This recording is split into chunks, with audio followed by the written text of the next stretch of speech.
Hi, I'm Rob Thompson from Odyssey Innovation. I've been working with Plymouth City Council on the Preventing Plastic Pollution project. One of their aims is to reduce the impacts caused by lost angling gear. The main risk is caused by entanglement, and it's more than just fish that can become entangled. In the waters in and around Plymouth, we have a rare coral, the pink sea fan, which can easily become uprooted when tangled in fishing gear by the extra drag that causes. Also, seabirds can become entangled in fishing line or drown when they dive to try and catch lures that have been lost. The seas in and around Plymouth are also home to a healthy seal population. Seals can become tangled in fishing line, and that can lead to some really deep, nasty wounds. And they're also often found with hooks and lures attached to their mouths as they try and catch fish that are being recovered by the fishermen. Humans are also at risk by lost fishing gear, especially divers and snorkelers that can't see the angling line because it's transparent underwater, so it can easily become entangled.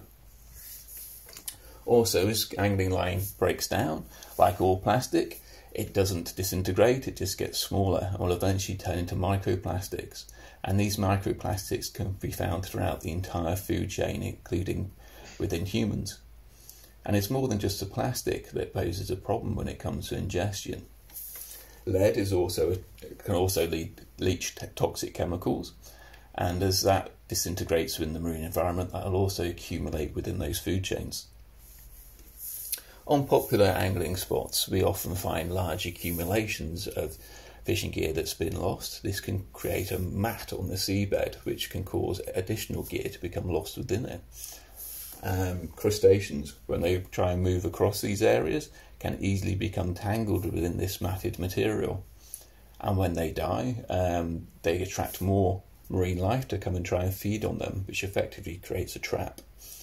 When things become this bad on the seabed, and things have reached this extent, the only real way to try and solve that is for divers to then go down and try and recover the gear that's lost on the seabed, to try and break that cycle.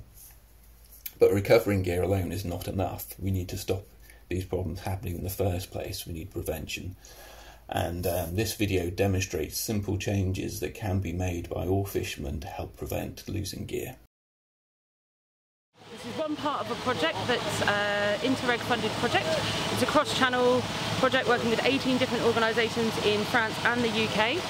So our little bit of that we're working on right now is working with our commercial divers to clear some of the waste that is the angling line waste that is on the seabed. The locations we've been concentrating on over the last 10 days or so is here at Mutton Cove.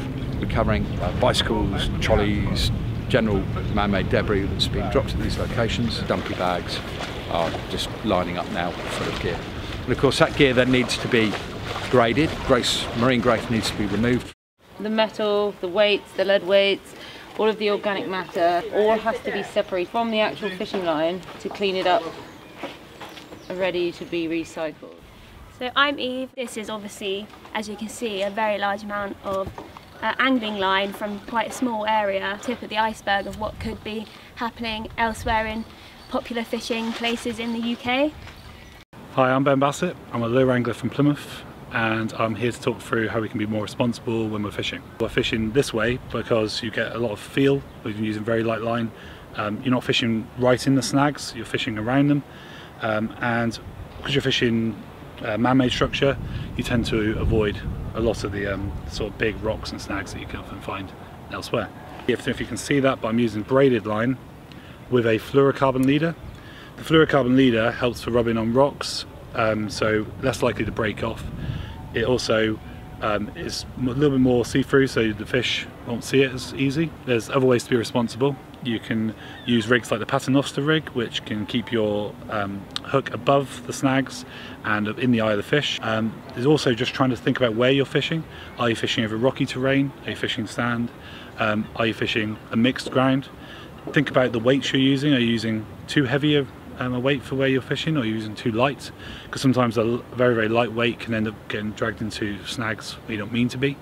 And again, it could be the same with a heavy weight over rocky terrain. A good alternative to traditional soft plastic lures are these sort of fake biodegradable worms and other lures. There's things like crabs as well that are imitated.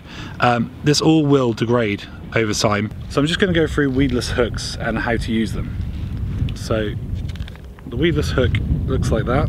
It's got a bit of a curved shank here, and that makes it look like a really strange hook to just someone who hasn't done any fishing before. But they're really useful. So I've got my soft plastic here. This one's just a little Kytex shad impact which imitates a fish. So we use this for bass and pollock and things, and wrasse. And what we do is you've got your hook like that, and you've got your soft plastic, and weirdly you bring the hook backwards and you're going to put it in like this and just come out the bottom of the shad like that. Okay, that may seem strange, but what we do is we pull the lure around, and then you'll see if you bring it up onto that bit there, you've got this sort of straight body and the hook is free still here. I then put the hook back through the body. Hopefully this will come out first time. Yep, and there we go. It's actually in the little indentation there. And what you can do is then you just nick that inside the soft plastic. So hopefully you can see that.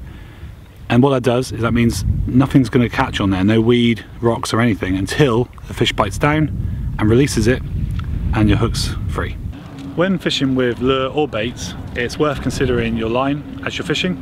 So just run your finger over it, and whether it's braid, mono, fluoro, it's all got a chance of being nicked by rocks, etc., barnacles, and that can weaken the line.